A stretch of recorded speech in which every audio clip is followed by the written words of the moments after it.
আসসালামু আলাইকুম রহমতুল্লাহ। আশা করি সবাই ভালো আছেন। আমাদের আজকের জ্যামিতির প্রি বেসিক ক্লাসে আপনাদের স্বাগত জানাচ্ছি। আমরা জবের যে কোনো পরীক্ষা দিতে গেলে পাটিগণিতে প্রায় 50% নাম্বার আসে, বীজগণিতে 25% আর অথবা 20%, আর জ্যামিতিতে কিন্তু 25% নাম্বার আসে। তো জ্যামিতি পাঠটা হচ্ছে সব থেকে সহজ এবং সব থেকে ছোট সিলেবাস। এই জ্যামিতি নিয়ে আমরা আজকে ক্লাস করব। আপনারা দেখতে পাচ্ছেন স্ক্রিনে যে জ্যামিতির প্রি বেসিক ক্লাস। এটা আমরা একটা বেসিক ম্যাথের কোর্স শুরু করতে যাচ্ছি আগামী 7 তারিখ থেকে। তো এই ক্লাসের পূর্বে আমরা প্রি বেসিকের কিছু ক্লাস নিয়েছি। এর আগে আমরা পাটিগণিত, বীজগণিতের ক্লাস নিয়েছি। আজকে আমরা জ্যামিতির ক্লাস নিচ্ছি। ইনশাআল্লাহ আগামী দিনে আমরা কাটাকাটির উপর একটা প্রি বেসিকের ক্লাস নিব, ঠিক আছে? তো এই ক্লাসগুলো যারা অনেক বেশি দুর্বল তাদের জন্য, যাতে বেসিক ম্যাথের সাথে অ্যাডজাস্ট করতে পারেন। আর প্রি বেসিকে আমরা আজকে কি শিখবো, কিভাবে শিখবো, এই বিষয়টা নিয়ে আমরা ডিসকাস করব। তার আগে আপনাদের কাছে একটু শুনতে চাই, জ্যামিতি কাদের কাছে কঠিন লাগে? আর জবের পরীক্ষা দিতে গেলে জ্যামিতির পরীক্ষা সলভ করার ক্ষেত্রে আপনাদের কার কি সমস্যা হয় একটু রেসপন্স করবেন, ঠিক আছে? আমরা আজকে জ্যামিতির মোটামুটি একেবারে কনসেপচুয়াল বেসিক জিনিসগুলা এগুলা নিয়ে একটু ডিসকাস করব। সেগুলো কি কি আমরা আলোচনা করতেছি। তার আগে বলেন যে জ্যামিতিতে কি আপনাদের সমস্যা আছে কোনো? জ্যামিতি কঠিন লাগে কাদের কি, বা কিরকম কঠিন লাগে বলেন? জ্যামিতির গুরুত্বটা একটু বলি। এটা হচ্ছে যে জবের যে কোনো পরীক্ষায় জ্যামিতির নির্দিষ্ট কিছু টপিকের উপর কাছাকাছি কিছু প্রশ্ন বারবার ঘুরে ফিরে আসে। তো এই ক্ষেত্রে সেই বিষয়গুলা জ্যামিতির আমরা কিন্তু ক্লাস 5, 6, 7, 8, 9 অনেকে পড়ে আসছি এবং ওইগুলা জিনিসই আসে। শুধুমাত্র আমাদের প্র্যাকটিস না থাকার কারণে আমরা অনেকেই ভুলে যাই। আর আমরা যে বলি যে ম্যাথ অনেক প্র্যাকটিক্যাল সাবজেক্ট, তো ম্যাথের মধ্যে জ্যামিতি আবার সব থেকে বেশি প্র্যাকটিক্যাল সাবজেক্ট। কারণ কি? কারণ হচ্ছে যে আমরা আমাদের আশেপাশে যত কিছু দেখতেছি, আপনার চোখের সামনে যা কিছু আছে সবগুলাই কোনো না কোনো ভাবে একটা জ্যামিতিক শেপের মধ্যে আছে এবং কোনো না কোনো ভাবে ওগুলাকে ক্যালকুলেশন করে বাইর করা হয়েছে। তার মানে কোনো কিছু এমনি এমনি হয় নাই। আমরা এখানে ক্লাস নিতেছি, আমাদের স্মার্ট বোর্ডটা বলেন, আমাদের কলমটা বলেন, আমাদের সাউন্ড বক্স বলেন, কম্পিউটার বলেন, আমাদের যে ঘরে এই ঘর বলেন, আমাদের ক্যামেরা, মানে আপনার চোখের সামনে যা কিছু দেখতে পাচ্ছেন সবকিছু কিন্তু একটা মেপে মেপে ক্যালকুলেশন করে তারপরে একটা ফিগার বা একটা শেপ দাঁড়াইছে। এই শেপটা হইতে পারে কখনো আয়তক্ষেত্র, কখনো বর্গক্ষেত্র, কখনো বৃত্ত, কখনো বেলনের মতো, কখনো কাপড়ের মতো, কখনো ঘনবস্তুর মতো, বিভিন্নটার বিভিন্ন ধরনের শেপ হতে পারে। কিন্তু এটা ক্যালকুলেশন ছাড়া এমনি এমনি হয় নাই। আর এই ক্যালকুলেশন করার ক্ষেত্রে আমরা অযথাই প্যানিক নেই, মনে করি আমার রুলস জানা লাগবে, আমার এটা জানা লাগবে, আমি ওটা ভুলে গেছি, ওই সূত্র জানা নাই। বিষয়টা এরকম না। তো আজকের ক্লাসটা শেষ পর্যন্ত করলে যারা জ্যামিতিতে অনেক বেশি দুর্বল আছেন, আমরা কিন্তু আজকের ক্লাসটা বেসিকের ক্লাস না, বেসিক আর প্রি বেসিকের ডিফারেন্সটা বলি।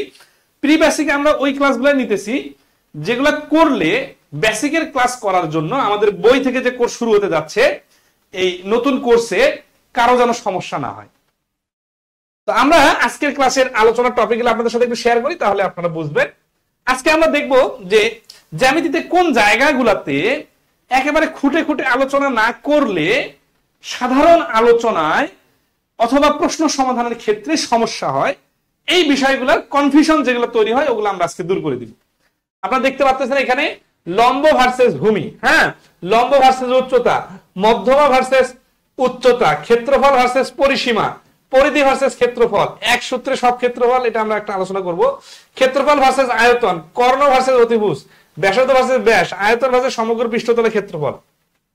এগুলো ডিফারেন্স অনেকেই জানেন, কিন্তু আমরা যেহেতু দুর্বলদের টার্গেট করে আজকের ক্লাসটা নিতেছি, এইখানে আমরা এই বিষয়গুলার একেবারে প্র্যাকটিক্যালি ব্যাখ্যা দিব এবং এটার সাথে এটা শিখলে কিভাবে বিভিন্ন পরীক্ষায়, বিশেষ করে জবের পরীক্ষায় মুখোমুখি অঙ্ক করা যাবে। মানে জ্যামিতির প্রশ্নগুলা দ্রুত উত্তর করার বেসিক টেকনিক হচ্ছে প্র্যাকটিক্যালি জ্যামিতিটা ফিল করতে পারা। তো আপনারা কি দেখতে পাচ্ছেন স্ক্রিনে? দেখা গেল সবাই পড়তে পারতেছে তো? তাহলে আমরা শুরু করি নাকি? যাদের অনেক বেশি দুর্বলতা আছে জ্যামিতির, বা জ্যামিতি কঠিন লাগে, বা জ্যামিতির প্রশ্ন দেখলে ধরেন একটা পরীক্ষায় 5টা জ্যামিতির প্রশ্ন আসছে, এই যে আপনারা প্রাইমারি শিক্ষক নিবন্ধন পরীক্ষা দিতে যান, দেখবেন যে এইখানে 5-7টা প্রশ্ন সবসময় জ্যামিতির আসেই। আপনি পাটিগণিতের একটা টপিক শেষ করে ওই টপিকের উপর প্রশ্ন আসবে কিনা ঠিক নাই, কিন্তু আপনি ত্রিভুজ কমপ্লিট করবেন, ত্রিভুজের উপর 1টা থেকে 2টা 3টা প্রশ্ন আসতে পারে, এটা কনফার্ম। তাহলে গণিত তো অবশ্যই ইম্পর্টেন্ট, সেখানকার মধ্যে আবার সব থেকে কম সময়ে ক্লিয়ার করে ফেলা সম্ভব জ্যামিতি পাঠ। আপনারা তো বিশ্বাস করবেন না, 8-10টা জ্যামিতির ক্লাস খুব ভালোভাবে করলে মোটামুটি জবের পরীক্ষাগুলোয় জ্যামিতিতে ভালো করা সম্ভব। কিন্তু আমাদের মধ্যে অনেকেই আছি যে জ্যামিতির ভয় বা একটা যে জুজু জ্যামিতির কঠিনের মনে করে, অথবা অনেক লম্বা সময় ধরে জ্যামিতি থেকে অনেক দূরে থাকার কারণে, অথবা স্কুল লেভেলে যারা পড়াইছিল বা যখন আমরা পড়ছিলাম তখন আমাদের এই সম্পাদ্য উপপাদ্য আর প্রমাণিত মুখস্থ করাইতে করাইতে এমন একটা লেভেলে নামায় ফেলছে, এর ফলে আমরা জ্যামিতিটা চোখের সামনে দেখতে পাই না। তো আজকে আমি চেষ্টা করব যে একেবারে সবকিছু যতটুকু রিকভার করা যায় এটা আলোচনা করার, এবং সর্বশেষ আমাদের টার্গেট যেহেতু জবের পরীক্ষা ভালো করা, এই জন্য আমি জবের প্রশ্নে এই আইডিয়াগুলোর অ্যাপ্লিকেশনটা দেখাই দিব, যে এই যে কনসেপচুয়াল বিষয়গুলা আপনার চোখের সামনে যদি ভাসে তাহলে আপনি সূত্রটা খুব দ্রুত ইমাজিন করতে পারবেন, আর সূত্র যখন আপনার চোখের সামনে দেখা যাবে, আপনি দেখতে পাবেন, তখন আপনি ক্যালকুলেশনগুলো সেকেন্ডে সেকেন্ডে করে ফেলতে পারবেন। তাহলে আমরা মূল আলোচনা শুরু করি। হ্যাঁ, আমার কথাগুলো কি ঠিক আছে নাকি বাড়াই বলতেছি বলেন তো? আচ্ছা, জুম একবার বেশি হয়ে গেছে না, জুম চাষ একটা এটা ছোট লেখা তো এই জন্য ইয়ে করলাম, আমরা এটা লেখা ফন্টটা বড় করে লিখছিলাম। ঠিক আছে, আমরা তাহলে শুরু করতেছি। হ্যাঁ, আচ্ছা, প্রথমে আগে জ্যামিতি সম্বন্ধে কিছু বেসিক কথা বলি। সবাই কি শুনতে পারতেছে তো ঠিক মতো নাকি? আমরা একটু সাউন্ডটা টেস্ট করে দেখি, তাহলে আপনি সূত্রটা খুব দ্রুত ইমাজিন করতে পারবেন, আর সূত্র যখন আপনার চোখের সামনে।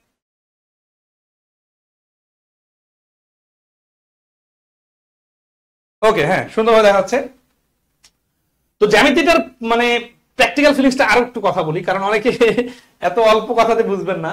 ঠিক আছে, এই সবার আগে গুরুত্বটা বোঝা দরকার। আমার এখানে এক ছোট ভাই কাজ করতো, ও এখন সরকারি চাকরি করতেছে, সে পার্ট টাইম আমার এখানে জব করতো ঢাকায় প্রস্তুতি নেওয়ার সময়।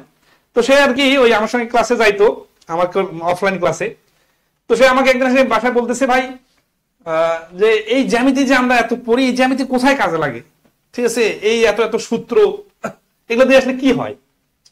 তো তখন আমি ওই দিন ওর সামনে যত কিছু আছে সব কিছুই দেখাইতেছিলাম, আর একটা ইমাজিনারি ডিজিট ধরে, যে ধরা আছে যে এই যে মোবাইলটা, এই মোবাইলটা হচ্ছে সাপোজ এই পাশে আইডিয়া করে বলি 8 ইঞ্চি আর এই পাশে 3 ইঞ্চি, তাহলে এই মোবাইলটার ক্ষেত্রফল কত?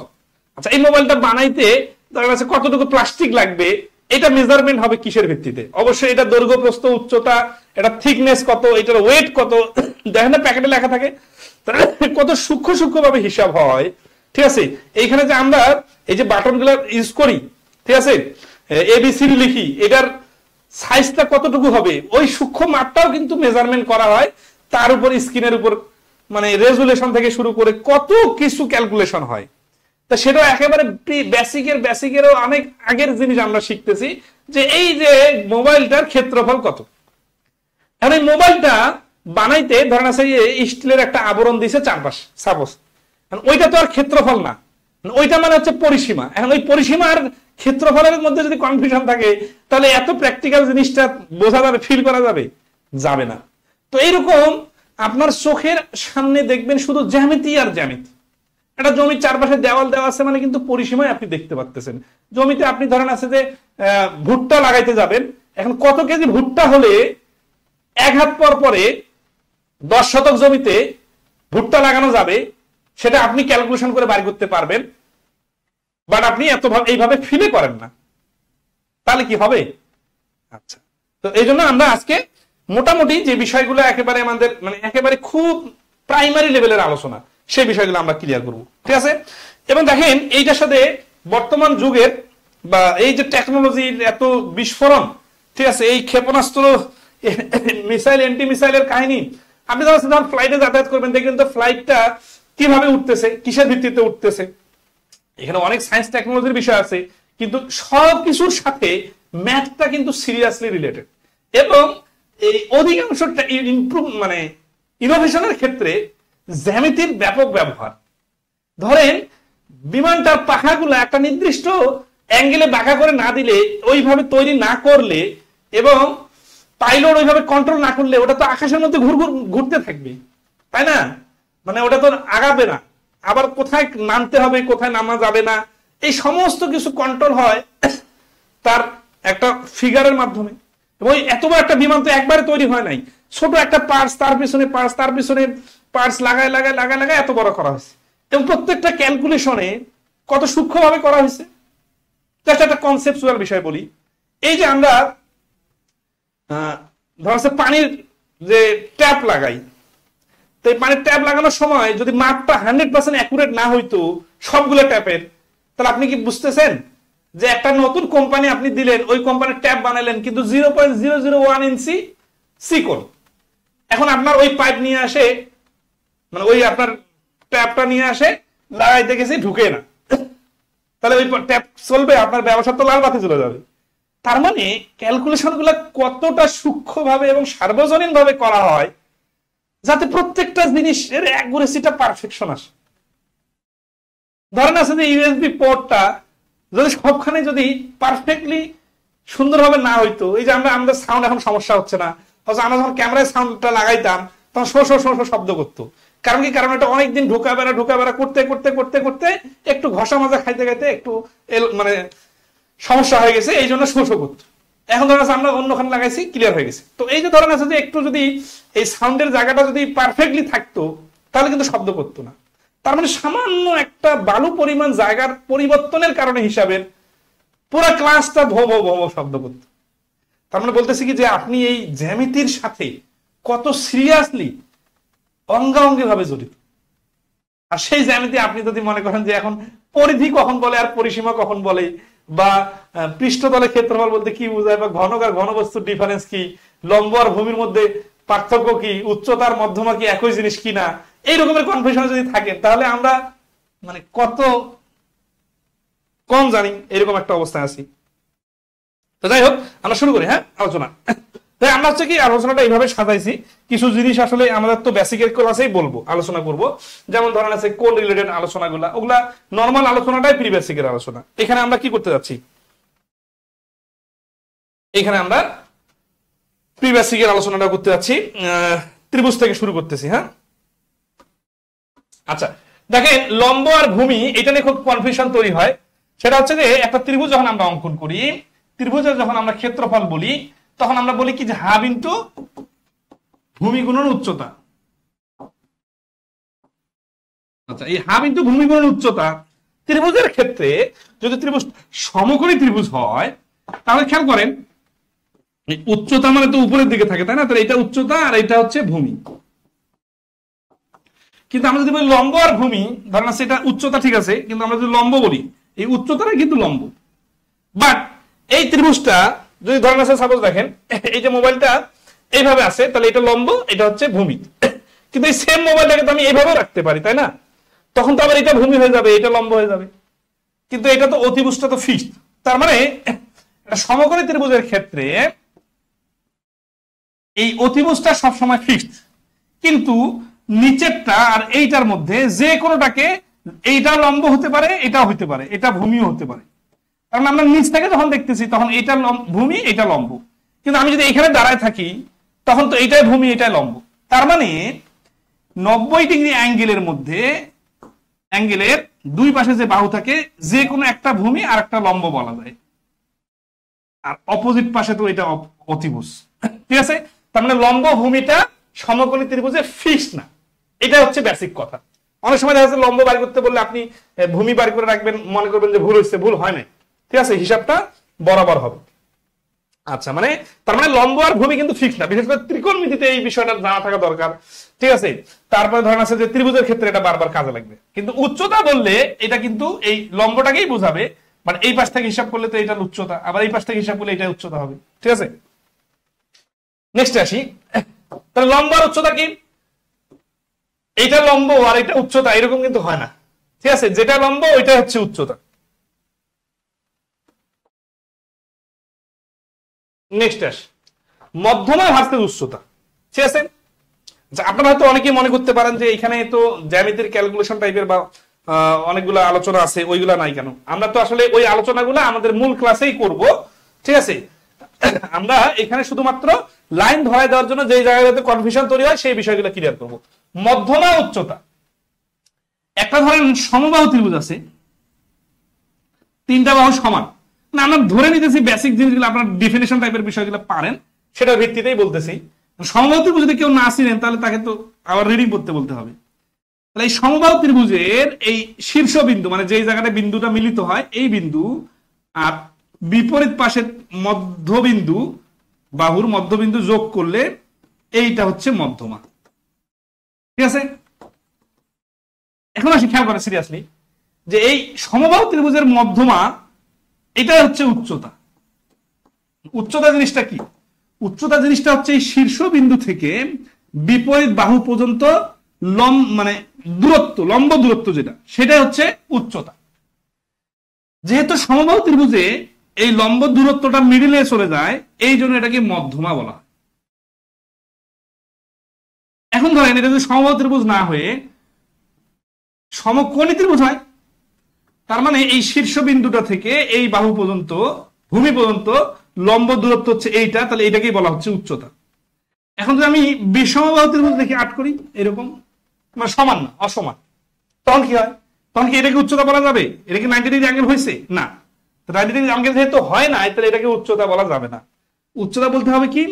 উচ্চতা বলতে হবে এই যে 90 ডিগ্রি অ্যাঙ্গেলে যে ডিসটেন্সটা তৈরি হবে, তাহলে এ বি সি ডি, এখানে এডি হচ্ছে উচ্চতা। এখন আসি এই যে বি আছে না, বি আর সি আর এখানে যদি মিডল বিন্দু নেই, এইটা নেই, এইটার নাম হচ্ছে মধ্যমা।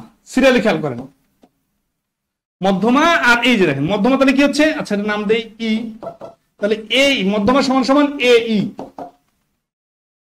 আর এডি কি? এডি হচ্ছে উচ্চতা।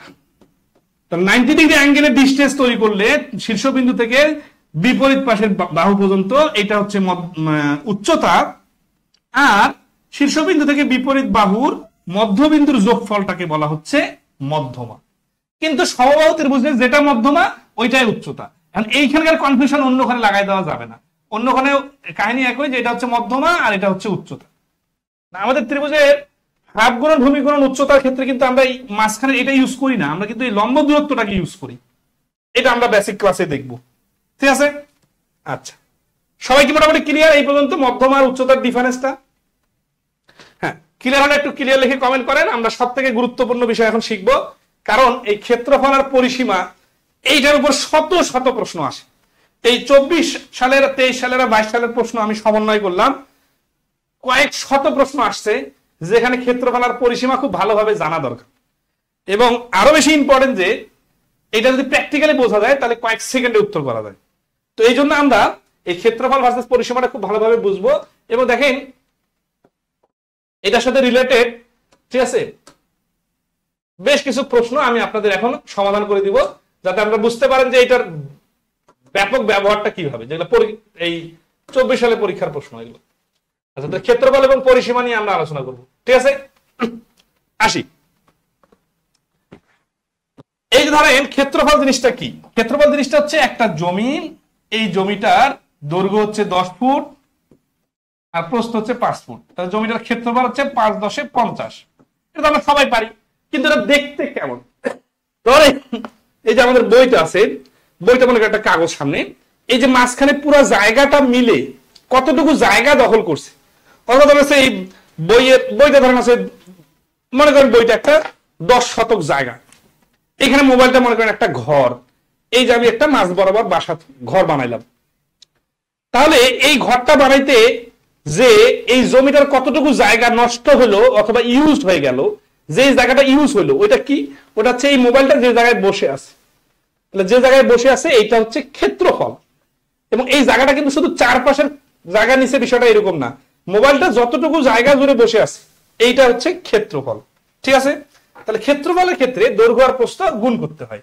তাহলে আশা করি সবাই বুঝতে পারছেন। তাহলে যে কোনো যদি একটা ক্ষেত্রফল যদি চোখ বন্ধ করে ফিল করতে চান, আপনার ঘরের মেঝেটা একটা ক্ষেত্রফল।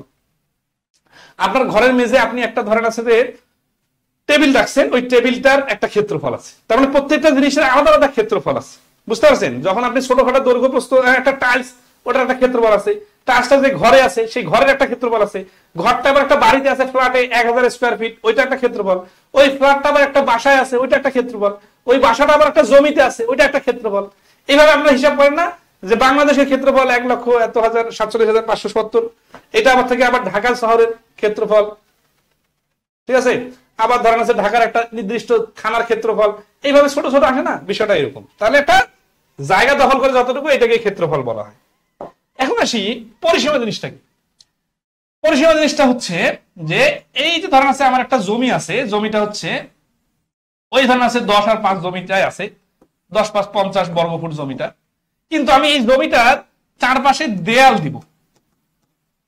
ঠিক আছে, এই যে আমরা দেয়াল দিব, এই দেয়ালটাই হচ্ছে, দেয়াল দিতে কি আর মাঝখানে ইট বিছা রাখবো না, দেয়াল দিতে গেলে শুধু চারপাশে ইট দাঁড় করাবো।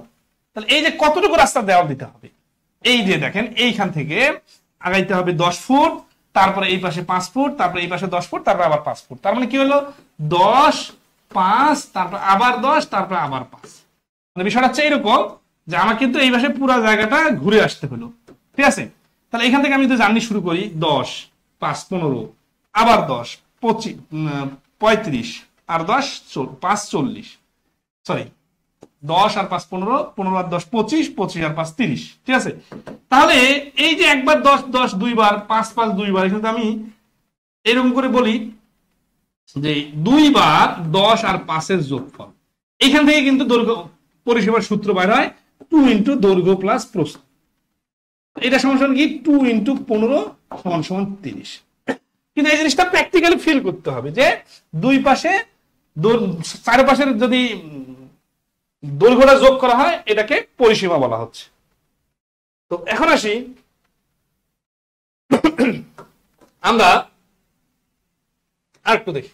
তাহলে পরিসীমার বিষয়টা ক্লিয়ার। পরিসীমা বিষয়টা হচ্ছে আমরা যদি চারপাশে হেঁটে আসি, চারপাশে দেয়াল দেই, এগুলো হচ্ছে পরিসীমা হবে। আর ক্ষেত্রফল মাঝখানে জায়গাটা সব বোঝাবে। পরিধি ভার্সেস ক্ষেত্রফল, পরিসীমাটাই পরিধি বলা যায়, তবে সাধারণত পরিধিটা বৃত্তাকার জিনিসের ক্ষেত্রে ইউজ হয়। ধরেন আছে একটা স্টেডিয়ামের মাঝখানে একটা স্টেডিয়াম ধরেন আছে সাপোজ 1 বিঘা বা 30 শতক জমিতে, মানে এটা চারপাশে ধরেন আছে 500 ফুট জায়গা জুড়ে আপনি কি করলেন, দেয়াল দিলেন, তাহলে 500 ফুট। আর যদি ক্ষেত্রফল হয় তখন কিন্তু ধরেন আছে সাপোজ 5000 বর্গ ফুট। এইখানটা খুব ইম্পর্টেন্ট বিষয়। এই ক্ষেত্রফলের ক্ষেত্রে এটা হচ্ছে 2 ডাইমেনশন, তার মানে ক্ষেত্রফলটা দৈর্ঘ্য আর প্রস্থ গুণ করে বাইর হয়। কিন্তু এই পরিসীমাটা 1 ডাইমেনশনাল, মানে শুধু দৈর্ঘ্য হিসাব হয়। ঠিক আছে, তাহলে এই জন্য এটার সাথে বর্গ শব্দটা লাগে না, এটার সাথে বর্গ লাগে। এগুলো দেখেও কিন্তু বুঝতে পারতে হবে, বিভিন্ন সময় আপনাকে বিভিন্ন অ্যাঙ্গেল থেকে চিন্তা করতে পারতে হবে, তাহলে আপনি পরীক্ষার প্রশ্নগুলো সলভ করতে পারবেন। আমাদের এখনই আমি কিন্তু কয়েক সেকেন্ডে উত্তর বাইর করার টেকনিক দেখাই দিব, এবং এগুলো রিসেন্ট পরীক্ষাগুলোতে আসছে। শুধুমাত্র আপনাকে এই জিনিসটা চোখ বন্ধ করে ভাবতে পারতে হবে। ধরেন আছে যে আপনার বাসার চারপাশে দেয়াল আছে, দেয়াল দিতে দেওয়া হয়েছে ধরেন আছে সাপোজ 50 ফুট বা 50 হাত জায়গা, আর আপনাদের জায়গাটা এই জায়গাটা হচ্ছে 5 শতক। এই যে জায়গাটা 5 শতক বলতেছেন, 5 শতকটা যদি সাপোজ ফিট আকারে হিসাব করেন তাহলে 2000 সামথিং স্কোয়ার ফিট হবে।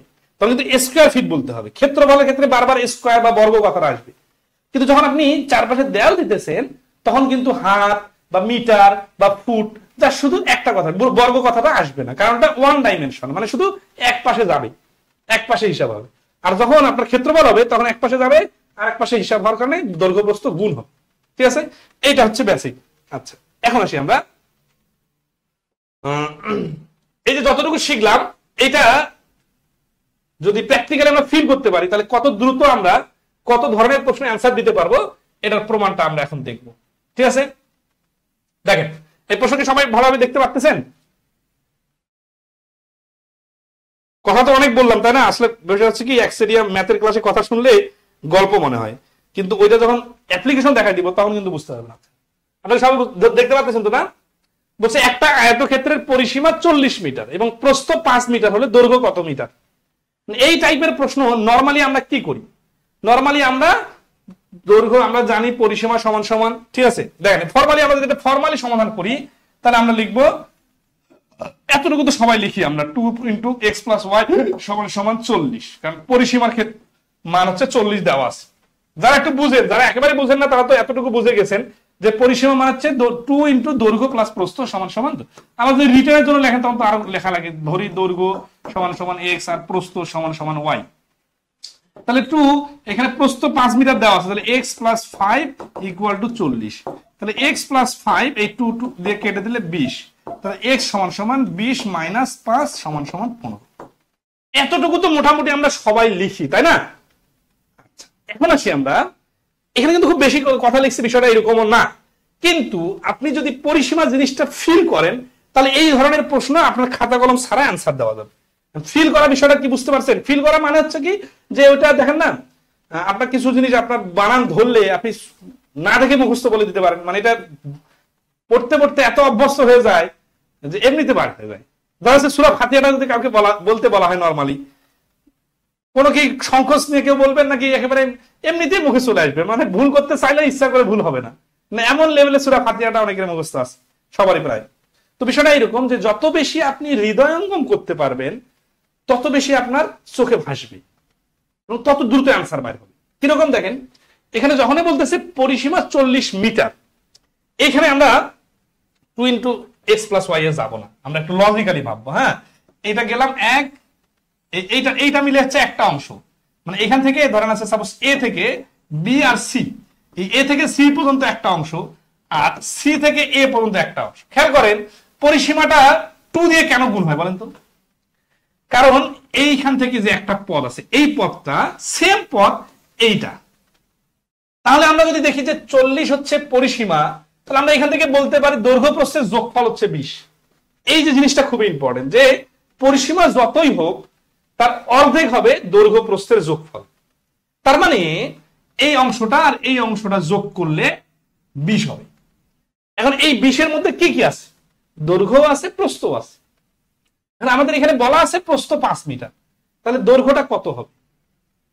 দৈর্ঘ্যটা অবশ্যই 20 থেকে 5 বাদ দিলে 15 হবে, এবং এখানে কোনো পরিসীমার সূত্র আনা লাগবে না, XYZ কিচ্ছু লেখা লাগবে না, এবং এটা রিডিং পড়ার সাথে সাথে অ্যান্সার বলতে পারবেন। যা শুধু এই ফিলিংসটা দরকার যে পরিসীমা মানে যাই হোক তার অর্ধেক হবে দৈর্ঘ্য আর প্রস্থের যোগফল। আমি কি বিষয়টা ক্লিয়ারলি বোঝাইতে পারছি? আপনারা একটু রেসপন্স করবেন। সবাই কি ক্লিয়ার কিনা বলেন এই পয়েন্টটা? আচ্ছা, ওকে, তাহলে আসেন না, মোটামুটি এটা সবাই পারবেন। তাহলে এখান থেকে একটা প্রশ্ন বানাই দিই, আমরা কিন্তু আরো কঠিন বানাবো। এই যে আপনারা হয়তো আমার ক্লাসের ব্যাপারে দেখবেন, আজকে একটা পোস্ট দিছিলাম, একটা টপিকতে 100টা প্রশ্ন হয়। সাপোজ 100 ধরনের বা 100টা প্রশ্ন করা সম্ভব। সেখানে প্রথম 5টা ইজি, খুবই ইজি বা একেবারে পরীক্ষা আসার মতো না এত ইজি, তারপরে 10টা একটু মিডিয়াম বা একটু ইজি, তারপরে আর একটু ইজি, এইভাবে শেষের দিকে অনেক কঠিন। আপনারা ফেসবুক এখন এমন হয়ে গেছে যে প্রথমের দিকের 5টা প্রশ্ন যেগুলো পরীক্ষায় আসার মতো না বা ওইটা না শিখাইলে সবাই এমনিতে পারে, এই টাইপের প্রশ্নের ম্যাজিক দেখে কিন্তু অনেকে অতিরিক্ত মুগ্ধতা ছড়ায়, অতিরিক্ত সুপার বলে, কিন্তু আমরা এইখানে ছেড়ে দেই না, আমরা কিন্তু আরো ডিপে নিয়ে যাই। আপনারা দেখবেন আমাদের ক্লাসগুলা অন্যান্য যে কোনো ক্লাসের সাথে কম্পেয়ার করে আমরা কিন্তু ডিপে নিয়ে যাবো, বাট শুরুতে তো আর ডিপে যাওয়া যায় না, ঠিক আছে? আর নামে দিছি প্রি বেসিকের ক্লাস, ঠিক আছে? তো এই জন্য আর কি যে বেশি ইজি ম্যাথ দেখে বেশি ঘাবড়ে যাবেন না যে আমিও তো ওই একই কাজ করতেছি না, আমরা সিকোয়েন্স বিল্ড আপ করতেছি। আচ্ছা, তাহলে এখানে আসে আমরা পরিসীমা, এখানে আগেটা পরিসীমা বানানো ছিল আর এটাতে আমরা পরিসীমা বানাবো, ঠিক আছে? কি বলতেছে? আচ্ছা, লেখা কি সুন্দরভাবে পড়া যাচ্ছে? জানাইন। একটা জমির দৈর্ঘ্য 20 মিটার ও প্রস্থ 15 মিটার হলে জমিটির পরিসীমা কত? আমরা কিভাবে ফিল করলাম জমির পরিসীমা বিষয়টা? পরিসীমা মানে দৈর্ঘ্য প্রস্থের ডাবল, তাহলে 20 আর 25-এ 15, 35, 35-এর ডাবল 70। মানে এটা সবাই পারবেন। এখন আমি যদি বলি 2 সেকেন্ডে কে কে পারবেন, তখন কিন্তু অনেকের ভাবতে ভাবতে সময় বেশি লাগবে। এই জিনিসটা দেখেন, অথবা কেউ যদি এখানে কলম বসাইতে যান তার কিন্তু টাইম ডাবল লাগবে। এই যে কলম না বসায় পারার জন্য কি লাগবে? ব্রেনকে কাজে লাগানো লাগবে এবং প্র্যাকটিক্যালি জিনিসটা ফিল করা লাগবে। আমি কিন্তু এই পরিসীমা দিয়ে জটিল প্রশ্ন আছে এখানে দেখাই দিব যে কিভাবে জটিল বানানো যায়, আপনার মাথা কাজ করবে না। এই কিছুদিন আগে আইবিএ পরীক্ষা নিছে, ওইরকম প্রশ্ন দিছে, কিন্তু ওইটা তো আমি ডাইরেক্ট প্রথমেই দিতে পারি না, তাই না? আচ্ছা, তো এটা কি সবাই ক্লিয়ার, তাই না? এটা দেখেন, এই যে 10ম গ্রেডের পরীক্ষা আসছে 2023 সালে বিসিকে টেকনিক্যাল অফিসারে, ঠিক আছে? আমরা কিন্তু সব 23-24 সালের প্রশ্ন সমাধান করব। এখন আসি যারা অনেক বেশি সহজ মনে করতেছেন, এই প্রশ্ন 34তম বিসিএস আসছে। দেখেন এইটার অ্যান্সার দেওয়ার চেষ্টা করেন তো।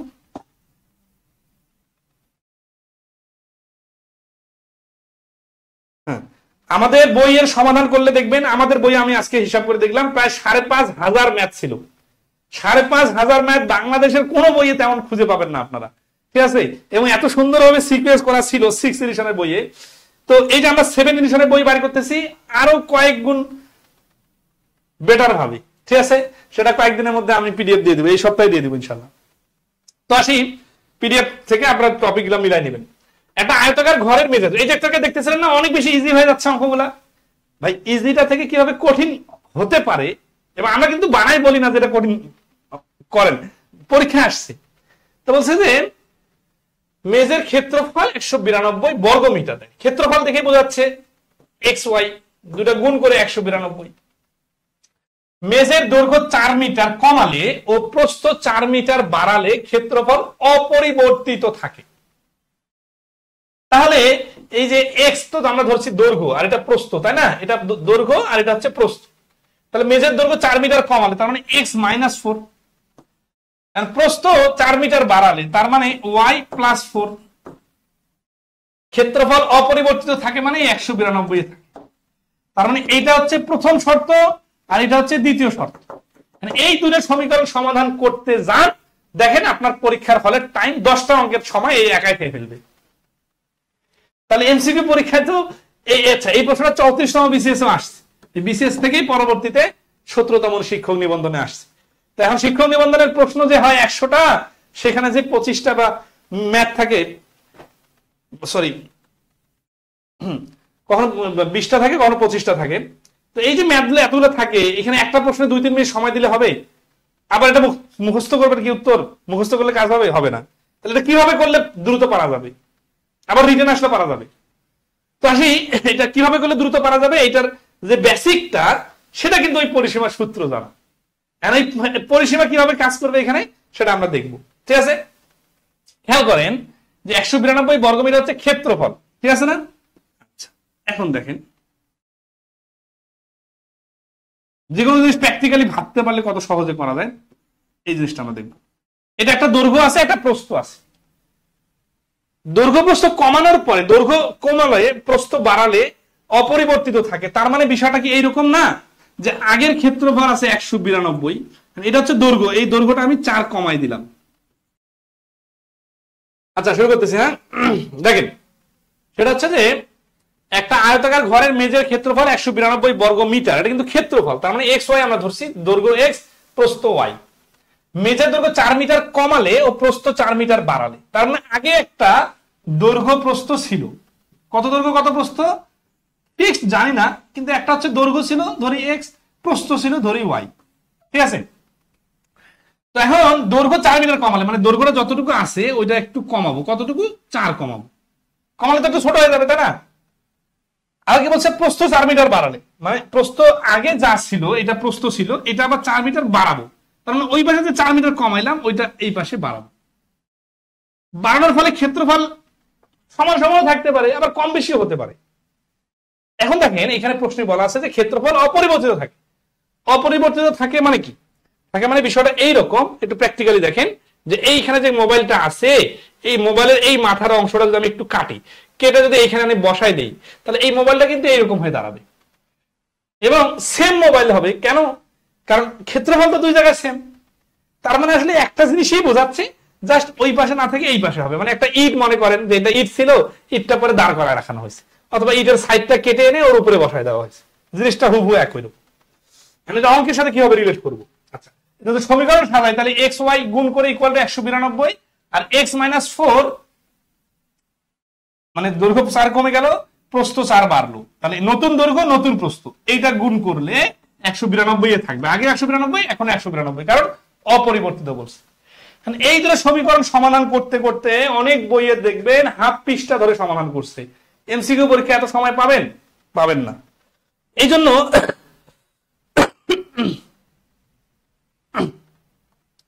আমাদের কি করতে হবে, আমাদের এই দৈর্ঘ্য প্রস্থটার বিষয়টা একটু স্মার্টলি হ্যান্ডেল করতে হবে। যে আমরা দেখতেছি যে আগে একটা দৈর্ঘ্য ছিল, তারপর একটা প্রস্থ ছিল, এবং পরবর্তীতে দৈর্ঘ্যটা থেকে 4 কমানো হয়েছে, প্রস্থ 4 বাড়ানো হয়েছে। এর ফলে কিন্তু দেখেন দৈর্ঘ্য প্রস্থের মধ্যে একটা ডিফারেন্স তৈরি হয়ে গেছে। সেটা কিরকম ডিফারেন্স তৈরি হয়ে গেছে? 8 ডিফারেন্স তৈরি হয়ে গেছে। আগের দৈর্ঘ্য যা ছিল সেটা হয়ে গেছে এখন মানে অল্টার হয়ে প্রস্থের জায়গায় চলে যাবে, আর প্রস্থ আগে যেটা ছিল সেটা অল্টার হয়ে দৈর্ঘ্যের জায়গায় চলে আসবে। তাহলেই কেবলমাত্র গুণ করে আগের 192 নতুন 192 সেম হবে। তো এই ক্ষেত্রে আমরা কি করব, আমরা তো ডাইরেক্ট রোবটের মতো মুখস্থ নাই যে আনসার মুখস্থ দেখে বসাই দিব। আমরা এখানে যেটা করব 192 কে ভাঙবো 4 দিয়ে, 4 চোখ 16, 4 8 32, আবার 4 দিয়ে 4 12 48। এখন আমরা দেখতেছি 4 আর 4 নিয়ে কেন খেলবো, কারণ এখানে 4 এর কথা বলছে, তো ওই জন্য 4 এর সাথে একটা রিলেশন আছে। ঠিক আছে, যে 4 কমা বাড়া করা মানে হচ্ছে কি যে আগে 4 আর পরে 4 এর ডিফারেন্স তৈরি হবে। তো যাই হোক, এই 4 চোখ 16 আর এইখানে হচ্ছে 12, তার মানে 16 আর 12 নিলে গুণ করলে 192, পরবর্তীতে 16 থেকে 4 বাদ দিয়ে 12, আর 12 এর সঙ্গে 4 যোগ করলে 16, এখানেও কিন্তু 192। তাহলে দুই জায়গায় যেহেতু মিলে যাচ্ছে, তাহলে আমাদের অ্যান্সার কোনটা? তাই কি মেজর দৈর্ঘ্য কত? সাধারণত এইরকম ক্ষেত্রে শুরুতে যেটা দৈর্ঘ্য থাকে সেটা হচ্ছে অ্যান্সার, যদির আগে যেটা ছিল সেটা অ্যান্সার। তাহলে এই প্রশ্নে অ্যান্সার হচ্ছে 16। ঠিক আছে, আচ্ছা,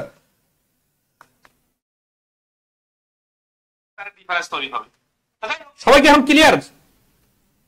ক্লিয়ার কিনা একটু কমেন্টে রেসপন্স করবেন। এই প্রশ্নটা কি সবাই ক্লিয়ার? শর্টকাটটা সব বুঝতে পারছেন কিনা একটু জানাবেন।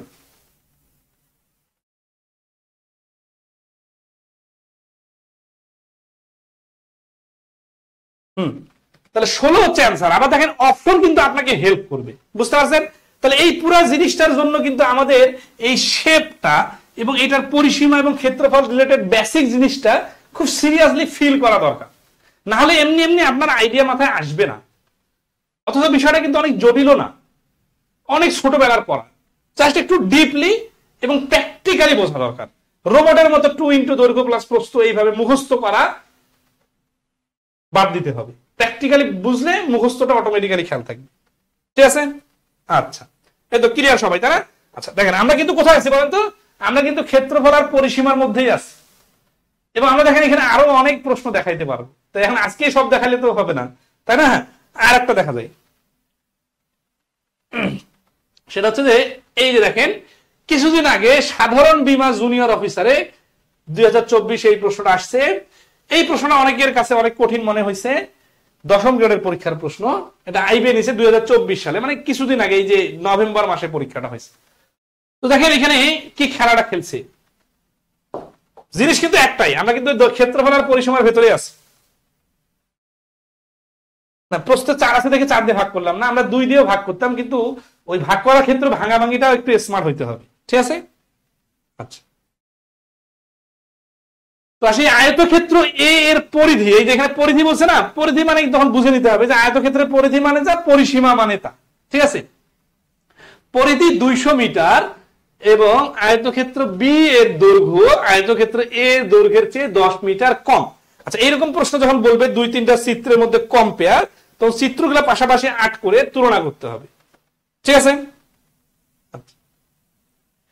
এমএসটি শামিমা খাতুন বলছে যে ক্ষেত্রফল যদি পরিবর্তিত হয়, পরিবর্তিত হলে তখন ওইখানকার শর্ত দেওয়া থাকলো, ওই শর্ত দিয়ে আমরা আবার ক্যালকুলেশন করতাম। ঠিক আছে, আচ্ছা, তো আসি তাহলে আয়তক্ষেত্র এ নামে একটা আয়তক্ষেত্র আছে আর বি নামে একটা আয়তক্ষেত্র আছে। ঠিক আছে, পরিধি 200 মিটার মানে কি, পরিসীমা 200 মিটার। পরিসীমা 200 মিটার মানে কি? পরিসীমা 200 মিটার মানে এক্স আর ওয়াই যোগ করলে 100। এই ফিল করতে পারতে হবে জিনিসগুলো। তার মানে দুটো যোগ করলে 100 হয়। আয়তক্ষেত্র বি এর দৈর্ঘ্য আয়তক্ষেত্র এ এর দৈর্ঘ্য চেয়ে 10 মিটার কম, এবং আয়তক্ষেত্র বি এর প্রস্থ আয়তক্ষেত্র, এই বারবার আয়তক্ষেত্র এ আয়তক্ষেত্র বি বলে বলে জটিল বানাই ফেলছে, এর প্রস্থ 10 মিটার বেশি। তার মানে এই বি এর একটা আয়তক্ষেত্র আছে, ঠিক আছে, এ বি এর রিলেশন দিছে দেয় নাই, আয়তক্ষেত্র বি এর দৈর্ঘ্য আয়তক্ষেত্র এ দৈর্ঘ্যের চেয়ে 10 মিটার কম, তার মানে এ থেকে বি এর দৈর্ঘ্যটা 10 মিটার কম, ঠিক আছে, একটু ছোট হবে। আচ্ছা, তাহলে এটা হচ্ছে কি x-10, আর আয়তক্ষেত্র বি এর প্রস্থ আয়তক্ষেত্র এ থেকে 10 মিটার বেশি, মানে হচ্ছে y+10। আয়তক্ষেত্র বি একটি বর্গক্ষেত্র হলে, এই যে এখানে দেখেন এইটা কিন্তু একটা বর্গক্ষেত্র, বুঝতে পারছেন? আচ্ছা, তাহলে আয়তক্ষেত্র এর প্রস্থ মিটারে কত? তাহলে এটা যদি বর্গক্ষেত্র হয় তাহলে শর্ত কি? বর্গক্ষেত্র হলে এইটা আর এইটা কি হয়? সমান সমান হয়, কারণ আয়তক্ষেত্রের বর্গক্ষেত্রের ক্ষেত্র মানে দৈর্ঘ্য প্রস্থ তো সমান, তাই না? তাহলে আমরা বলতে পারি x-10 = y+10। আমরা কিন্তু আগে ফর্মাল সমাধান দিতেছি, x-y, ওইটা এই পাশে আসলে =10, ওই পাশে গেল 20। তার মানে আমরা এখান থেকে দেখলাম x + y = 10, 100। এটা কিন্তু এরকম ছিল 2 × x + y = 200। এখান থেকে আমরা কিন্তু 100-তে আছি। যাই আমরা কিন্তু আসলে মূল অঙ্ক করতেছি না, আমরা কিন্তু পরিসীমার বিষয়টা স্মার্টলি কিভাবে হ্যান্ডেল করতে হয় সেটা দেখাই দিব। x - y = 20। উত্তর কি চাইছে? উত্তর চাইছে আয়তক্ষেত্র এর প্রস্থ কত, মানে এইটা এই y এর মান কত এটা বের করতে বলছে। তো আমরা মান নির্ণয়ের বইয়ে বা মান নির্ণয় অধ্যায়ে আমরা জানি যে দুইটা জিনিসের যোগফল আর বিয়োগফল দেওয়া থাকলে যোগ করে 2 দ্বারা ভাগ করলে বড় সংখ্যা, আর বিয়োগ করে 2 দ্বারা ভাগ করলে ছোট সংখ্যা বাইরে। তার মানে এখানে আমাদের y ছোট সংখ্যার দরকার, 100 আর 20 এর ডিফারেন্স 80, 80 কে 2 দ্বারা ভাগ করলে অ্যান্সার হচ্ছে 40। তাহলে এই প্রশ্নটার অ্যান্সার 40। এখানে আমরা চিত্র অ্যাড করলাম, সমীকরণ সাজাইলাম, অনেক কিছু করলাম, বাট এটা কয়েক সেকেন্ডে করা যাবে, জাস্ট পরিসীমার প্র্যাকটিক্যাল নলেজটা ভালো ধারণা থাকলে। এখন কেউ যদি এরকম বড় বড় অঙ্ক করে অভ্যস্ত না হন, শুধু দৈর্ঘ্য প্রস্থ আর পরিসীমা জানেন, মানে খুব সিরিয়াসলি যে পূরক কোণ এত হলে সম্পূরক কোণ কত, ঠিক আছে, বা একটা কোণের এত কোণ হলে এত, বা মানে মানে অনেক সিরিয়াসলি প্রশ্ন সমাধান করে করে আমরা যদি অভ্যস্ত হই তাহলে আমাদের তো কলিজাটা ছোট হয়ে যাবে। তখন এরকম প্রশ্ন রিডিং পরে প্রশ্নটাই বলছে কি, এইটা বুঝতে বুঝতে জীবন শেষ। তো সমাধান টেকনিক ওগুলো তো অনেক পরের বিষয়। তো যাই হোক, অনেক কাছে বিস্তারিত সমাধান করতে দিলে এই প্রশ্নটা অনেক সময় লাগায় ফেলবেন। কারণ কি? কারণ এইটা যে সমান সমানের কারণে শর্ত মতে এটা ইকুয়াল টু এটা লেখা যায়, এটা খুঁজে পাবেন না অনেকে। কারণ এতটুকু মাথায় সেন্স নাই যে বর্গক্ষেত্র বলছে মানে বাহু দুইটা সমান সমান, এক্স এর সাপেক্ষে ওয়াই কে ইকুয়াল টু দেওয়া যায়। তাহলে আমরা দেখেন, তাহলে আমরা কত ছোট জায়গা নিয়ে ব্যস্ত থাকি। এরকম প্রশ্ন তো কোনো ইউটিউব ভিডিওতে পাওয়া যায় না। কারণ কি? কারণ এইরকম প্রশ্ন দিলে মাথা গরম হয়ে সবাই পালা যায় লাইভ ক্লাস থেকে, ইজি ইজি প্রশ্ন সমাধান করতে যায়। এই জন্য পরীক্ষার হলে যায় সবার মাথা গরম। তো যাই হোক, এটা পরিসীমাটা কিভাবে আমাদের হেল্প করলো জানেন? পরিসীমা হেল্প করলো যে এই 200টা আমরা ফিল করলাম যে পরিসীমা যদি 200 হয় তাহলে দৈর্ঘ্য প্রস্থের যোগফল 100। আর পরবর্তীতে 10 কম বেশি করার কারণে যদি এটা বর্গক্ষেত্র হয়ে যায় তাহলে এখানে দৈর্ঘ্য প্রস্থের ডিফারেন্স হচ্ছে 20, ঠিক আছে। তাহলে এই যে ডিফারেন্স আর যোগফল দেওয়া থাকলে যোগ করে 2 দ্বারা ভাগ করলে বড় সংখ্যা, মানে দৈর্ঘ্য বাইর হইতো 100, আর 20 যোগ করলে 120 এর অর্ধেক 60, আর 100 থেকে 20 বাদ দিয়ে 80, 80 এর অর্ধেক হচ্ছে 40। আবার অপশন তো আমাদেরকে হেল্প করবে, তাই না? এটা হচ্ছে 200 আছে না, 200 থেকে দৈর্ঘ্য প্রস্থের যোগফল 100, 100 থেকে 40 বাদ দিলে 60। তার মানে প্রথমে দৈর্ঘ্য ছিল 60, প্রস্থ ছিল 40। পরবর্তীতে এই 60 থেকে 10 বাদ দিয়ে এটা দৈর্ঘ্য হয়ে গেছে 50, আর 40 এর সাথে 10 যোগ করে এটা প্রস্থ হয়ে গেছে 50। 50 যখন হয়ে গেছে তখন ক্ষেত্র মানে ফলটা একটা বর্গক্ষেত্র হয়ে গেছে। তাহলে যখন বুঝবেন তখন অনেক অ্যাঙ্গেল থেকে চিন্তা করতে পারবেন, ঠিক আছে? ওকে, এই প্রশ্নটা মাথার উপর দিয়ে যাওয়ার মতো প্রশ্নই। আমি জাস্ট প্রশ্নটা সমাধান নিয়ে এত ফোকাস করতে চাচ্ছি না, আমি জাস্ট মূল পয়েন্টটা হারাইতে চাচ্ছি। মূল পয়েন্টটা আমাদের ছিল যে পরিসীমা জিনিসটা চোখে ভাসতে হবে, তাহলে এই বড় প্রশ্নকেও সাইজ করা যাবে। এটা হচ্ছে মূল থিম, এবং এটা আমি এটা প্রমাণ করে দিলাম পরিসীমার বিষয়টা দিয়ে। কিন্তু এই যে এক্স ওয়াই জেড আরো বিস্তারিত লিখে লিখে সমাধান করলে হয়তো আরো অনেকে ভালো বুঝতেন, কিন্তু অনেকের এই লেভেলের টেম্পারমেন্ট নাই, এই জন্য এটা স্কিপ, কারণ আমরা তো প্রি বেসিকের ক্লাস নিতেছি। আসি, এখন আমরা এই এক সূত্রে সব ক্ষেত্রফলে দেখবো। আগে যে প্রশ্ন করলাম ওটা কিন্তু আমরা ক্লাসে আলোচনা করবো। এখানে আজকে ধরাই দিলাম যে পরিসীমা ভালো করে বুঝলে এগুলো দ্রুত পারা সম্ভব। ঠিক আছে, আচ্ছা এক সূত্রে সব ক্ষেত্রফল, এটা নিয়ে আমরা আলোচনা করব। আমরা দেখি, আমরা জানি যে ত্রিভুজের ক্ষেত্রফলের ক্ষেত্রে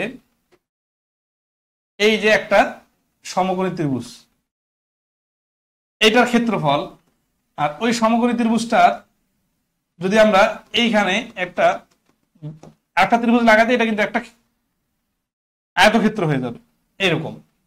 আবার আয়তক্ষেত্রটা যদি আমরা একটু বড় করি, সরি বর্গক্ষেত্রটা একটু বড় করি, তাহলে আয়তক্ষেত্র হয়ে যাবে। আবার এই আয়তক্ষেত্র একটু চাপ দেই, তাহলে এটা সামান্তরিক হয়ে যাবে। আবার বর্গক্ষেত্রটা যদি একটু চাপ দেই, তাহলে এটা রম্বস হয়ে যাবে। এবং ট্রাপিজিয়ামের ক্ষেত্রে একটা ঘরের চালের মতো হবে। এটাকে আমি বিভিন্ন চিত্র আঁট করলে আমি বিষয়টা বোঝাই দিতেছি। আমরা এখন হচ্ছে কি যে ত্রিভুজের ক্ষেত্রফল বাড়ি করবো। ধরেন ত্রিভুজের লম্ব হচ্ছে 6 আর ভূমি হচ্ছে 4, তাহলে এই ত্রিভুজটার ক্ষেত্রফল কত হবে? তার আগে দেখি যে এটা একটা আয়তক্ষেত্র, আয়তক্ষেত্রের দৈর্ঘ্য আছে 6, প্রস্থ হচ্ছে 4, তাহলে ক্ষেত্রফল হবে 4 6 24। কিন্তু এই সেম জিনিসটা আমি যদি মাঝখান দিয়ে অর্ধেক করে কাটি, মানে কেক কাটার মতো করে, তাহলে এটা কিন্তু একটা ত্রিভুজ, এই পাশেও ত্রিভুজ ওই পাশেও ত্রিভুজ, মানে এই দুটো ত্রিভুজ সমান সমান। তাহলে এই ত্রিভুজটার ক্ষেত্রফল কি হবে? তাহলে আমরা কিন্তু আয়তক্ষেত্রের ক্ষেত্রে দেখলাম দৈর্ঘ্য গুণন প্রস্থ সমান সমান ক্ষেত্রফল, আর এই আয়তক্ষেত্রের ক্ষেত্রফলটা আমাদের কি হবে? ত্রিভুজের ক্ষেত্রে অর্ধেক হয়ে যাবে। তাহলে এই জন্য এই দৈর্ঘ্য গুণন প্রস্থের সামনে যদি আমরা হাফ দিই, এখন তখন হয়ে যাবে এটা এই ত্রিভুজটার ক্ষেত্রফল। কিন্তু যখন আমরা ত্রিভুজের হাফ দিব, বাট তখন এগুলোর নাম আর দৈর্ঘ্য প্রস্থ থাকবে না, তখন এগুলোর নাম হবে কি? এগুলোর নাম হবে লম্ব আর ভূমি। ঠিক আছে, তাহলে লম্ব আর ভূমি, তাহলে এই জিনিসটা একই। এই 6 আর 4 আছে, এখানে 6 আর 4 আছে। আচ্ছা, এখন আসি, যখন এটা আমরা আয়তক্ষেত্রে নিয়ে যাব, তখনও তো দৈর্ঘ্য গুণন প্রস্থ। এখন আসি, এটা আমরা ট্রাপিজিয়ামের ক্ষেত্রে নিয়ে যাই।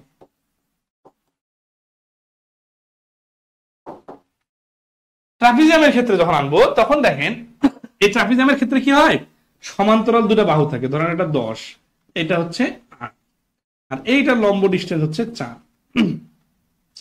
আর আমরা এইটার প্রস্থ ধরবো, ধরেন প্রস্থ সমান সমান 4 ট্রাপিজিয়ামটার, আর দৈর্ঘ্য কত? এখন দৈর্ঘ্য এইটা ধরবো নাকি এইটা ধরবো, একটা কনফিউশন তৈরি হচ্ছে না?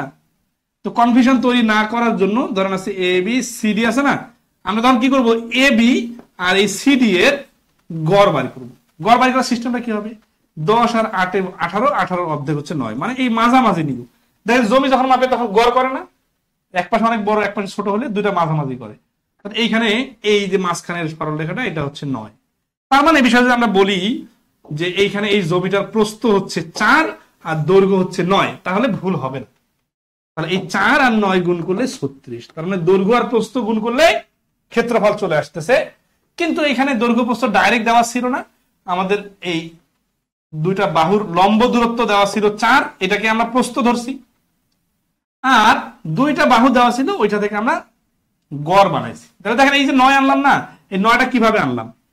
4 গুণন 9টা হচ্ছে এই যে 6 আর 10 এর যোগফলকে 2 দ্বারা ভাগ, মানে গড়।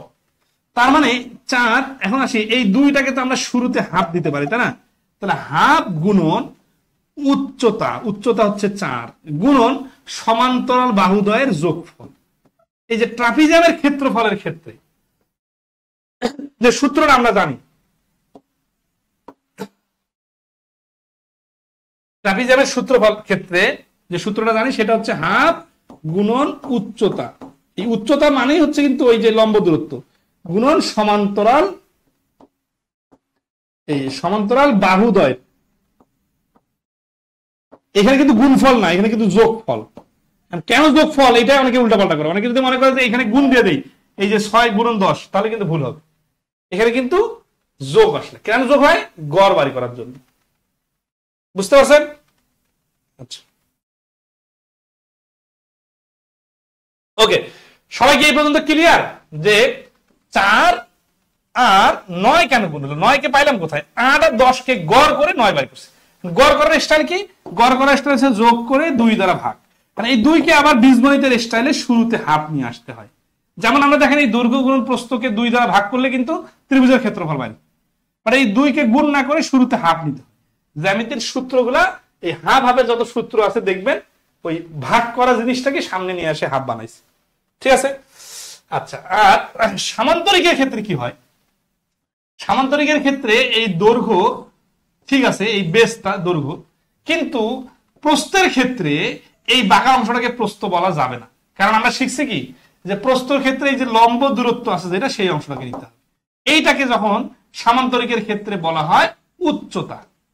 তার মানে এই সামান্তরিকের ক্ষেত্রে হচ্ছে দৈর্ঘ্য গুণন উচ্চতা অথবা লম্ব অথবা এই লম্ব দূরত্ব যেটাই বলে, ঠিক আছে।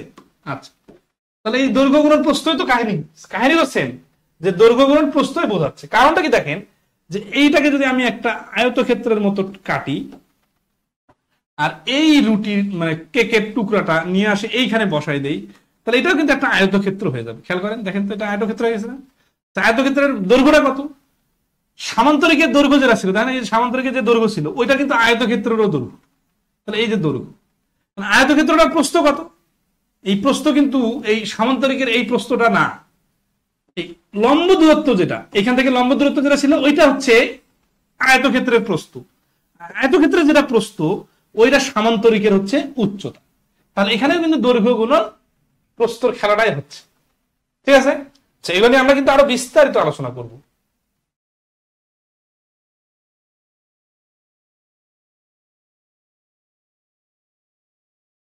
ওকে, তাহলে কি হচ্ছে যে সামান্তরিকের ক্ষেত্রে দৈর্ঘ্য আর প্রস্থের ক্ষেত্রে এই প্রস্থ এটাকে বলে না, প্রস্থ উচ্চতাটাকে প্রস্থ বলে। তাহলে দৈর্ঘ্য গুণন প্রস্থই কাজ করতেছে, ঠিক আছে। আচ্ছা, রম্বসের ক্ষেত্রে কি হচ্ছে দেখেন,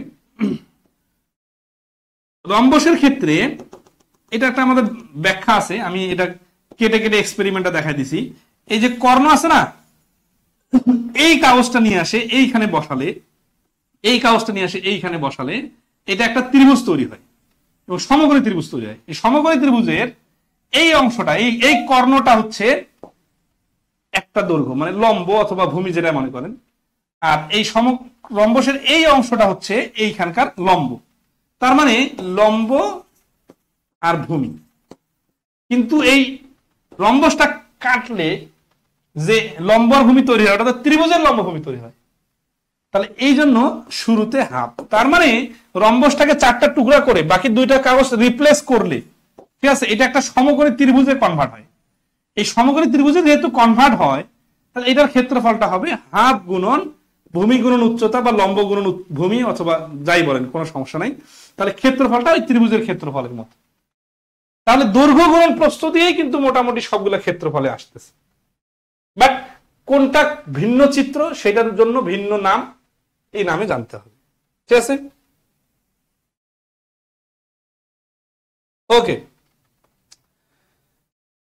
এই জিনিসটা আমরা যখন আবার প্রত্যেকটা ইন্ডিভিজুয়াল চিত্র নিয়ে কাজ করব, ওইটার রুলস, ওইটার সূত্র, ওইটার ব্যাখ্যা সব থাকবে।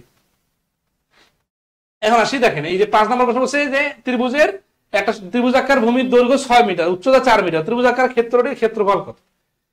4 6 24 অর্ধেক 12। এইভাবে অ্যান্সার দেওয়ার জন্য ওই শুরুতে যে বেসিক কথাগুলো বললাম ওইটা মাথায় রাখতে হবে, না হলে আপনি কি লিখবেন জানেন? আপনি লিখবেন অ্যাটলিস্ট মানে সর্বনিম্ন হলেও হাফ গুণন ভূমি গুণন উচ্চতা।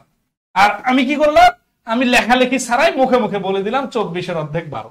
এই যে 24 অর্ধেক 12 বললাম, এটা লজিকটা কি? এই লজিকটা তো এতক্ষণ ধরে শিখলাম, কিন্তু আমাদের অনেকে ধৈর্য নাই, মানে মাথার উপর দিয়ে যায় কেন ভাই? হ্যাঁ,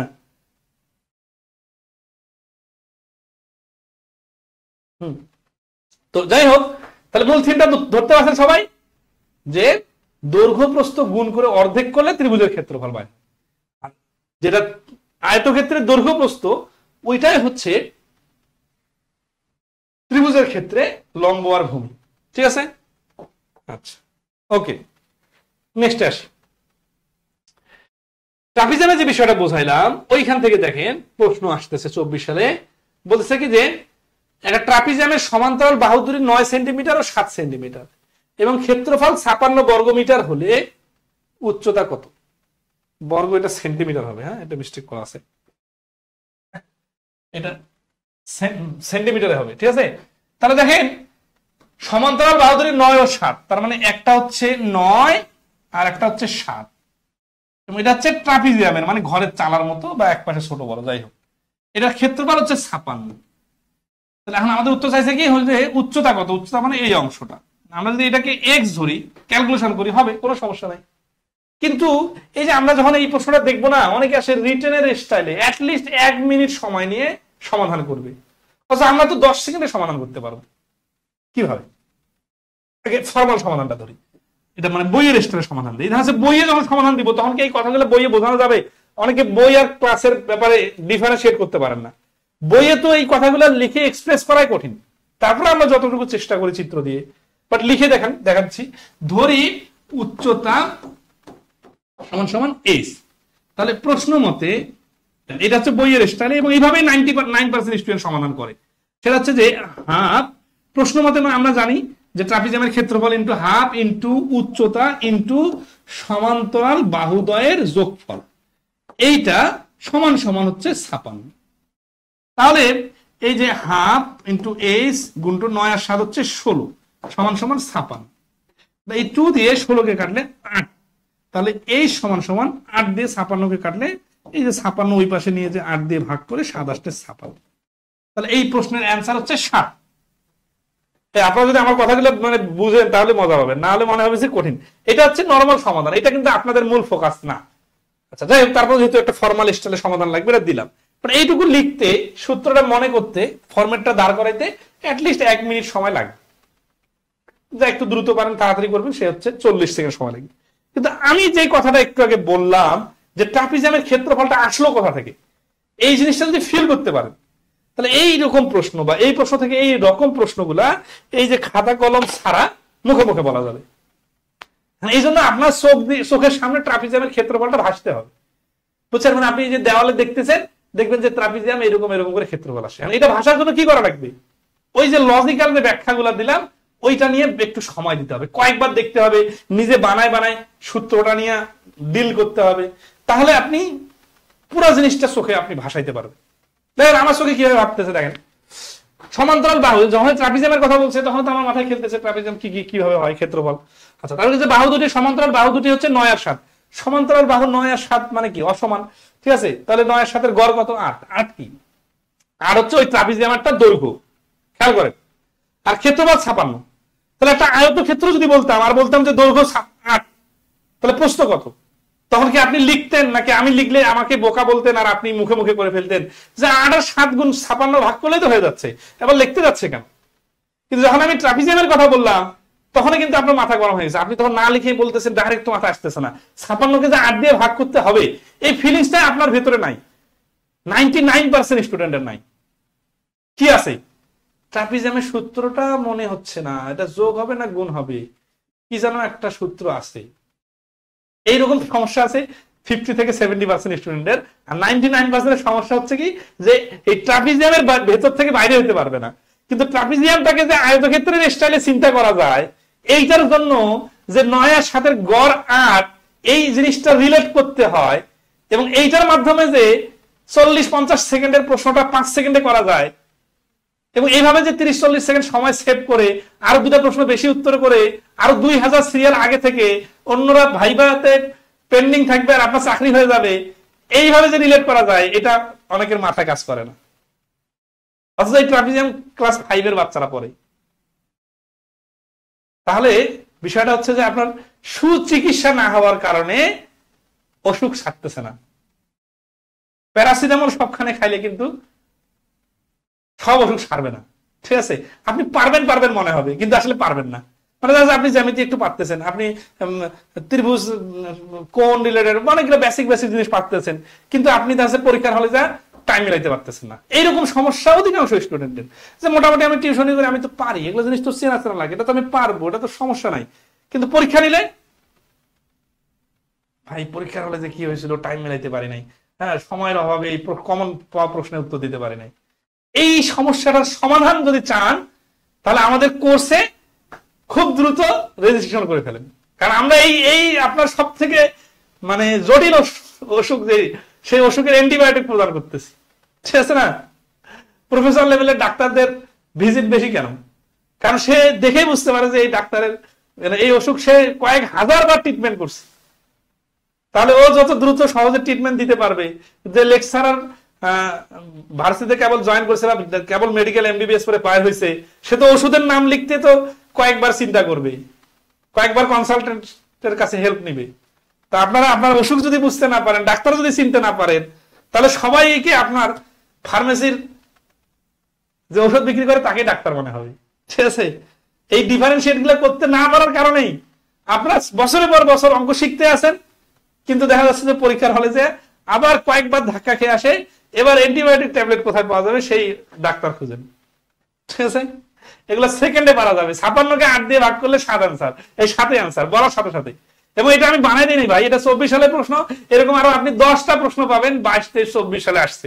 আপনারাই পরীক্ষা দিচ্ছেন বিভিন্ন জন, কিন্তু আপনারা বুকে হাত দিয়ে কেউ বলতে পারবেন না যে, কেউ না মানে 99% বলতেছে, মানে রেয়ার তো 2-4 জন আছে যে এইভাবে ফিল করে সেকেন্ডে উত্তর দিচ্ছেন। ওই অধিকাংশ জনের সূত্র ভুলে গেছেন, অথবা সূত্র মনে আছে কিন্তু সময় এইভাবে লিখে লিখে সময় বেশি লাগছে। Am I right or wrong? আপনারাই বলেন।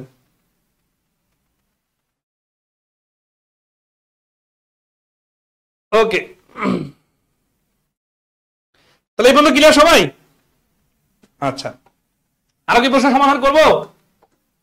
দেখেন, আমরা জ্যামিতির উপর প্রায় 15টার মতো ক্লাস নেই।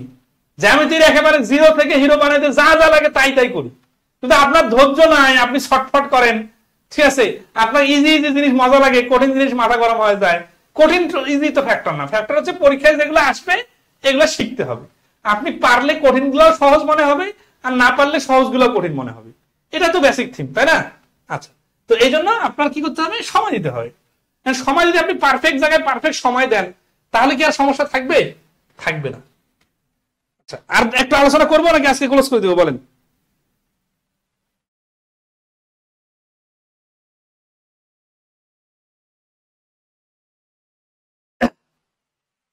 আপনারা এত সহজ সহজ পানি বন্ধ জিনিসের ভিডিও গুলো ভাইরাল করে দেন, যেটা আপনি বুঝতেছেন না যে ওই ভিডিও দেখতে যে আপনার সময় গেল, সেই সময়ের একটা ভ্যালু আছে। ঠিক আছে, আচ্ছা, আর অল্প একটু, হ্যাঁ, এই ক্ষেত্রফল ভার্সেস আয়তন, আয়তনের ক্ষেত্রফলের ডিফারেন্সটা কি? সেটা হচ্ছে যে আয়তন হচ্ছে, দেখেন এই যে একটা কাগজ, এই কাগজটার ক্ষেত্রফল বাইরে হবে, কিন্তু এই কাগজের উপর যদি আমি 100টা কাগজ রাখি, তাহলে তো এটা একটা বইয়ে কনভার্ট হবে। তো বইয়ের তো একটা পুরুত্ব আছে, তাই না? তাহলে যখন বই হবে, তখন এটা দৈর্ঘ্য প্রস্থের সাথে যখন উচ্চতা তৈরি হবে, তখন এটাকে বলা হবে আয়তন। তার মানে ক্ষেত্রফল হচ্ছে, আচ্ছা খেয়াল করেন, ধরা আছে যে একটা বিন্দু, এখান থেকে বিন্দুর পাশে পাশে অনেকগুলো বিন্দু যোগ করে করে একটা সরল রেখা, এই রেখাটা ধরেন আছে 10 মিটার। সিরিয়াসলি খেয়াল করেন, এখন এই 10 মিটার রেখাটার মাধ্যমে আমরা একটা সব পাশে 10 মিটার করে একটা বর্গ নিলাম। তাহলে এইটার ক্ষেত্রে এটা হচ্ছে 10 গুণ করে 100 বর্গ মিটার। সিরিয়াসলি খেয়াল করেন, তাহলে যখন আমরা গুণ করলাম তখন হয়ে গেল বর্গ। প্রথমে কি ছিল? সরল রেখা, তখন কি ছিল? তখন 10 মিটার। পরবর্তী যখন বর্গ হয়ে গেল তখন 100 বর্গ মিটার। এরপরে আমি যদি 100 বর্গ মিটার ধরে একটা টাইলসের উপর আমি ধরে আরো 10টা টাইলস রাখলাম, তাহলে কি হলো? তাহলে প্রথমে ছিল শুধু 10, তারপরে হলো 10 গুণন 10, আর এবার হয়ে গেল দৈর্ঘ্য 10, প্রস্থ 10, উচ্চতাও 10, তার মানে 1000। তাহলে এবার দৈর্ঘ্য প্রস্থ উচ্চতা যখন হয়ে গেল, তখন কিন্তু এটা একটা ছক্কার মতো হয়ে গেল। তাহলে এই ছক্কার মতো হয়ে গেলে এইটার নাম তখন হয়ে যাবে ঘন মিটার। বেসিক ডিফারেন্সিয়েট গুলো কিন্তু করতে পারতে হবে, নাহলে হজবরল করে ফেলবেন, তাহলে তো সব মাথা গরম হয়ে যাবে। ঠিক আছে না? সিকুয়েন্সিয়ালি ধাপে ধাপে আগাইতে হবে। ওকে, তাহলে এই যে মিটার, বর্গ মিটার, ঘন মিটার, ঠিক আছে, এগুলো আমরা পরবর্তীতে আবার বিস্তারিত আলোচনা করব।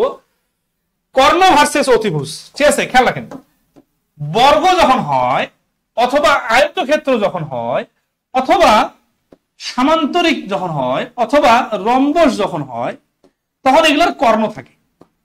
ঠিক আছে, এই যে দুই পাশ থেকে কর্ণ হয়, সবগুলো কর্ণই কিন্তু অতিভুজ না, কিন্তু আয়তক্ষেত্র যেটা হচ্ছে, তাই না? দেখেন, আয়তক্ষেত্র হচ্ছে এইটার অতিভুজ হওয়ার জন্য 90 ডিগ্রি ওয়ালা কোণ লাগবে। এই 90 ডিগ্রি কোণ, এটার বিপরীতে এই বাহুটা হচ্ছে অতিভুজ। তাহলে আমরা বলতে পারি না যে এইটা হচ্ছে কর্ণ। কার কর্ণ? আয়তক্ষেত্রের কর্ণ। আয়তক্ষেত্রের কর্ণটাই হচ্ছে এই সমকোণী ত্রিভুজটার অতিভুজ। একইভাবে এই কর্ণটা এই পাশের সমকোণী ত্রিভুজটারও কিন্তু অতিভুজ। তাহলে এটা একটা কর্ণ, এই কর্ণটা হচ্ছে এই সমকোণী ত্রিভুজের অতিভুজ। এই পাশের সমকোণী ত্রিভুজটার অতিভুজ হচ্ছে এই কর্ণ। বর্গের ক্ষেত্রে কি হচ্ছে?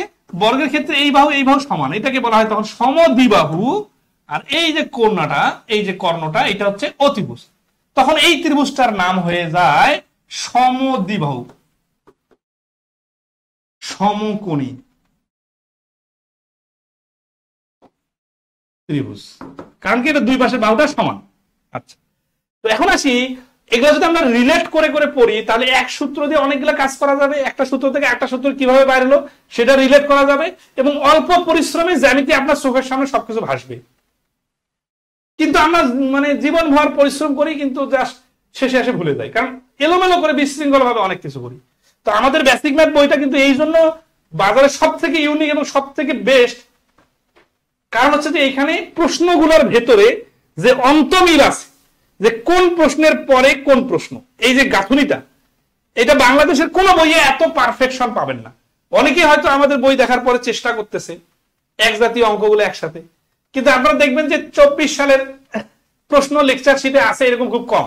আমাদের এই যে বই কিছুদিন পরে বেসিক ম্যাথ মার্কেটে যাবে না, তখন দেখবেন অনলাইন অফলাইন মিলে হাজার হাজার পিডিএফ বই লেকচার শিট আপনারা দেখবেন 24 সালের প্রশ্ন, কারণ বেসিক ম্যাথ বই থেকে এই লেকচার শিটগুলো বানানো হবে।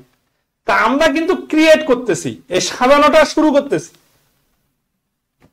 হাজার হাজার প্রশ্ন, আমরা কোন প্রশ্নের পিছনে কোন প্রশ্ন দিলে টিচারদের পড়াইতে সুবিধা হবে, একটা কোচিং এর লেকচার শিট বানাইতে সুবিধা হবে, একজন টিচার অনলাইনে ক্লাস নিতেছে সে ক্লাসটা কিভাবে নিবে, মানে কোন প্রশ্নের পরে কোন প্রশ্ন বসালে তার ক্লাসটা বেস্ট হবে, তারা যতটা না মাথা খাটায় তার থেকে কয়েকশো গুণ বেশি মাথা খাটায় আমরা বইটা ডেভেলপ করি। এবং আমি শত শত টিচারের একেবারে এই স্মার্ট বোর্ডের প্রশ্নের মধ্যে থেকে বাড়ি করে দিব যে এটা বেসিক ম্যাথ বই থেকে দেখে টাইপ করে নিছে।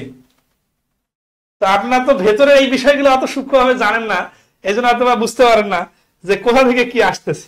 আমরা গত 2 মাস ধরে শুধু রেফারেন্সে কালেক্ট করতেছি যে কোন প্রশ্নটা কোন পরীক্ষায় আসছে, এবং এই প্রশ্নটা কোথায় দিলে স্টুডেন্টদের মাথায় লোড কম হবে এবং অল্প পরিশ্রমে বেশি কিছু শিখে যাবে। এই জন্য দেখবেন যে এক জাতীয় ম্যাথ আমাদের বইয়ের মধ্যে সব থেকে পারফেক্টলি সেট আপ করা আছে। ঠিক আছে, এগুলো গল্পের কথা বলতে আর কি, তার ক্যালকুলেশন শেখাচ্ছি না। আচ্ছা, যাই হোক, তাহলে আমরা সেই সমকোণী ভাবো। আচ্ছা, আর এটা হচ্ছে কি যে রম্বসের ক্ষেত্রে এটা কর্ণ, কিন্তু এটা অতিভুজ না, কারণ এটার বিপরীত কোণটা 90 ডিগ্রি না। 90 ডিগ্রি না হলে কিন্তু অতিভুজ হয় না। তাহলে এটা আয়তক্ষেত্র আর বর্গের সাথে কর্ণের রিলেশন আছে, যে আয়তক্ষেত্রের বর্গের যেটা কর্ণ সেটা হচ্ছে সমকোণী ত্রিভুজের অতিভুজ। আর সেটা যেহেতু সমকোণী ত্রিভুজের অতিভুজ, তাহলে এখানকার সূত্রের সাথে ওই সূত্রের রিলেশন আছে। এটা আমরা পরবর্তী ক্যালকুলেশনে মানে প্রশ্নের সমাধানের সময় সুন্দরভাবে আরো দেখাই দিব। ঠিক আছে, আচ্ছা ওকে, নেক্সটে আসি। এই দেখেন 7 নম্বর প্রশ্নটা দেখেন, মানে আপনার চিত্র যত চিত্র সূত্র এবং এক চিত্রের সাথে আরেক চিত্রের যে রিলেশন, এটা যত ভালোভাবে চোখের সামনে দেখতে পাবেন তত কম সময়ের মধ্যে উত্তর বাড়ি করতে পারবেন। কিরকম? একটা বর্গক্ষেত্রের কর্ণের দৈর্ঘ্য 4√2 একক হলে বর্গক্ষেত্রের পরিসীমা কত একক? এটা 35তম বিসিএসে আসছে, আবার 18তম শিক্ষক নিবন্ধন আসছে। আচ্ছা, এখন আসি, এটা কিন্তু কয়েক সেকেন্ডে পারা যাবে। কিভাবে? লজিকটা দেখেন, একটা বর্গক্ষেত্রের কর্ণের দৈর্ঘ্য 4√2 একক। এখন বর্গের কর্ণের সূত্রটা, বর্গের কর্ণের সূত্র হচ্ছে যে এর বাহু যদি এ হয় তাহলে কর্ণটা হবে √2a। একটু আগে যে পরিসীমা শিখছি মনে আছে? পরিসীমা মানে কি? চারপাশের বাহুর যোগফল। বর্গের ক্ষেত্রে তো চারপাশের বাহু যোগ করলে 4a হয়, মানে সবগুলাই সমান যেহেতু, এই জন্য a যোগ করলে 4a। তাহলে এখানে √2a, এ কি? এ হচ্ছে এক বাহু, তাহলে যেহেতু আছে 4√2, তাহলে √2টা বাদ, এটা সূত্রের জন্য। কর্ণটা হবে 4√2 কিন্তু বাহু হবে 4। তাহলে পরিসীমা কত হবে? এই বাহুটার 4 গুণ, তার মানে 4 × 16, তাহলে গ অ্যান্সার। এই যে এইভাবে ক্যালকুলেশন ছাড়া কয়েক সেকেন্ডে উত্তর বলা যাবে, যার চিত্র সূত্র এবং প্র্যাকটিক্যাল জিনিসটা কি বলতেছে কি আছে এইটা চোখের সামনে ভাসতে হবে। আপনি যদি একটা 5টা সূত্র পড়তে যে 6 নম্বর সূত্রের সময় আবার আগে সূত্র ভুলে যান, অথবা 20-30টা সূত্র পড়ার পরে কোন সূত্রটা কোথায় হবে এটা না বুঝেন, তাহলে কিন্তু সমস্যা হবে। এবং এই সমস্যাটা সবারই হয়। তো এই ক্ষেত্রে প্রত্যেকটা সূত্র একটু প্র্যাকটিক্যালের সাথে রিলেট করে করে যেভাবে মনে রাখা সহজ সেইভাবে পড়তে হবে, তাহলে সহজ হবে। ঠিক আছে, আমরা জ্যামিতির উপর কি আরো ক্লাস নিলে করবেন আপনারা পরবর্তীতে? জ্যামিতি জিনিসটা ক্লিয়ার করে দেওয়া সম্ভব ফুললি? আসি তাহলে কি বলছে, ব্যাসার্ধ ভার্সেস ব্যাস। ব্যাসার্ধ হচ্ছে একটা বৃত্তের কেন্দ্র থেকে পরিধি পর্যন্ত দূরত্ব, আর ব্যাস হচ্ছে এই দুইটা ব্যাসার্ধ যোগ করলে ব্যাস হয়। তার মানে পরিধির এক পাশ থেকে আরেক পাশে, কারণ এইটা যদি কেন্দ্র দিয়ে যায় তাহলে এই পর্যন্ত অর্ধেক রাস্তা, ধরেন 5 মিটার, এইখানে 5 মিটার, তাহলে 5 5 10, তাহলে ব্যাসার্ধ যদি 5 হয় ব্যাস হবে 10, ব্যাসার্ধ যদি আর হয় ব্যাস হবে 2r। এটার উপর প্রশ্ন আসে, এই দেখেন বৃত্তের ব্যাসার্ধ দ্বিগুণ করলে ক্ষেত্রফল কত গুণ বৃদ্ধি পাবে? তাহলে বৃত্তের ব্যাসার্ধ দ্বিগুণ করলে ক্ষেত্রফল, ধরেন ব্যাসার্ধ যদি আর হয় তাহলে পাই, ব্যাসার্ধ প্রথমে আর, তাহলে পাই আর স্কোয়ার, আর পরবর্তীতে ব্যাসার্ধ হচ্ছে 2r, মানে দ্বিগুণ হল, তাহলে ক্ষেত্রফল হবে পাই আর 2r স্কোয়ার, তার মানে 4 পাই আর স্কোয়ার। তাহলে আগে ছিল 1 গুণ, এখন হয়ে গেল 4 গুণ। ঠিক আছে, তাহলে দ্বিগুণটা 4 গুণ হয়ে যায়। এখানে একটা খুব ইম্পর্টেন্ট বিষয়, আপনি যদি এই ব্যাসার্ধর জায়গায় ব্যাস দেন তাহলে অনেক স্টুডেন্ট আছে কনফিউশনে পড়ে যাবে, আমি তো ব্যাসার্ধ ব্যাসার্ধ করে পড়ে আসছি বইয়ে, কিন্তু এখানে তো ব্যাস দিছে, তাহলে কি হিসাবটা উল্টা হবে? না, ব্যাসার্ধ দিলেও যা হয় ব্যাস দিলেও তাই হয়। এই জিনিসটা আজকে মাথায় রাখেন। অযথা অনেকে অনেক ছোট্ট ছোট্ট বিষয় কম জানলে খুব কনফিউশন লাগে না? ছোটবেলায় দেখবেন যে অঙ্ক করে নিয়ে আসছে, অঙ্ক সঠিক আছে, কিন্তু বাচ্চা কাঁদতেছে ভয়ে যে স্যার যদি মার দেয়। প্রাইমারি স্কুলে বাচ্চা বা ছোট বাচ্চাদের দেখবেন, কিন্তু ওর অঙ্ক কিন্তু সঠিক হয়েছে। তার মানে তার কনফিডেন্সটা ওই লেভেলে এখনো আসে নাই, এই কারণে সে ভুল মনে করতেছে। তা আমরা যত কম জানবো তত একটু সে জানলে মনে হবে যে ভুল হলো নাকি, কনফিউশন লাগবে বারবার। ঠিক আছে, এই জন্য বিষয়গুলো ক্লিয়ার থাকা দরকার। ধরেন ব্যাস যদি ধরেন আছে যে এই বৃত্তের ব্যাসার্ধ যদি আর হয় তাহলে ব্যাস তো 2r, তাই না? তাহলে 2r হলে ক্ষেত্রফল যা হবে 4r হলে ব্যাসার্ধ 2r হবে। তার মানে এই আর ডাবল হওয়া মানে যা, ব্যাসটাও ডাবল হওয়া মানে, তাহলে ক্ষেত্রফল তো একই প্রভাব পড়বে। এগুলো আমরা পরবর্তী আরো বিস্তারিত জানাই দিব। জাস্ট মূল থিমটা যেটা বোঝাইতে চাইলাম যে ব্যাস আর ব্যাসার্ধ রিলেশনটা কি এটা। আচ্ছা, আয়তন ভার্সেস সমগ্র পৃষ্ঠতলের ক্ষেত্রফল, এটা আজকে আলোচনা না করি, কারণ এটা ঘন জ্যামিতিতে চলে গেছে। তো ঘন জ্যামিতির বেসিকটা না বুঝলে এটা ডাইরেক্ট আলোচনা করা যাবে না। ঘন জ্যামিতির উপর কি রকম সমস্যা আছে আপনাদের বলেন? লাস্ট একটা প্রশ্ন করে আজকে ক্লোজ করি।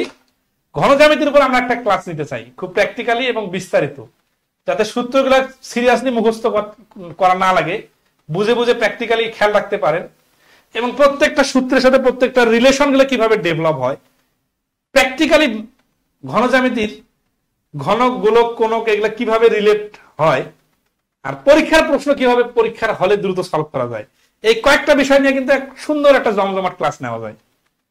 কিন্তু এই ক্লাসে ভিউ হবেই না, কারণ কি? কারণ মাথার উপর দেওয়া যায়। কিসের ক্লাসের ভিউ হবে? পূরক কোণ আর সম্পূরক কোণের পার্থক্য কিভাবে বার করে, হ্যাঁ এইটার ভিউ হবে। তাহলে কি হবে? মানে ডিসকোয়ালিফাইড লোক দিয়ে তো কোয়ালিফাইড ক্লাস কঠিন। তা আপনারা যদি সবার সাথে শেয়ার করেন, আমরা একটা ঘন জ্যামিতির উপর খুব সুন্দর ক্লাস নিব খুব অল্প সময়ের মধ্যে, আপনাদের সবার সহযোগিতা চাই। ঠিক আছে, তাহলে আমরা আমাদের এই পেজ থেকে বিভিন্ন কোয়ালিটির টপিকের উপর কোয়ালিটি ক্লাস নিব ইনশাআল্লাহ। তো আমাদের বেসিক ম্যাথের যে কোর্সটা বর্তমানে চলমান আছে, ভর্তি চলমান আছে, মানে শুরু হতে যাচ্ছে, এখনো কিন্তু বেসিকের একটা টপিকের একটা ক্লাসও হয়নি। আগামী 6 থেকে 7 মাসের মধ্যে আমরা বেসিক ম্যাথ আমাদের নতুন এডিশনের বইটা ক্লিয়ার করে দিব। এটা আগামী 7 তারিখ থেকে টপিক ভিত্তিক ক্লাস শুরু হতে যাচ্ছে। তা আপনাদের পরিচিত যারাই আছে তাদের সাথে আমাদের কোর্সের বিষয়টা অবশ্যই সিরিয়াসলি শেয়ার করবেন, কারণ সে যে ভর্তি হবে সে অবশ্যই উপকৃত হবে। এখানে কোনো ফাঁকির কথা নাই, এখানে আমরা প্রত্যেকটা টপিক ধরে ধরে ক্লিয়ার করে দিব। এখানে আমি কি পড়াবো কোনো হিডেন কিছু নাই, সবকিছু একেবারে দেখানো। তো বেসিক ম্যাথ বই যদি ফুললি ক্লিয়ার করে দেওয়া হয় আর কি থাকে, ম্যাথের আর কিছু থাকবে না, ফাউন্ডেশন একেবারে স্ট্রংলি বিল্ড আপ হয়ে যাবে। আর কেউ যদি মনে করেন যে না দুর্বল ভাবে ফাউন্ডেশন দেই আর 20 তলা বিল্ডিং পরে দিবেন, তো বিল্ডিং কিন্তু টিকবে না। ঠিক ঠিক আছে, আবার ফাউন্ডেশনের কাজ শুরু করা লাগবে। তো ফাউন্ডেশন যারা ডেভেলপ করতে চান তারা আমাদের বেসিক ম্যাথ বইয়ের ফাউন্ডেশন কোর্সে ভর্তি হয়ে যেতে পারেন। এখানে পাটিগণিত, বীজগণিত, জ্যামিতি সহ সবকিছু ফুললি ক্লিয়ার করে দেওয়া হবে, ফি মাত্র 1200 টাকা। আমাদের পেজের ইনবক্সে যোগাযোগ করলে সব তথ্য পাবেন। আজকে এই পর্যন্তই, ভালো থাকবেন সবাই, শুভরাত্রি।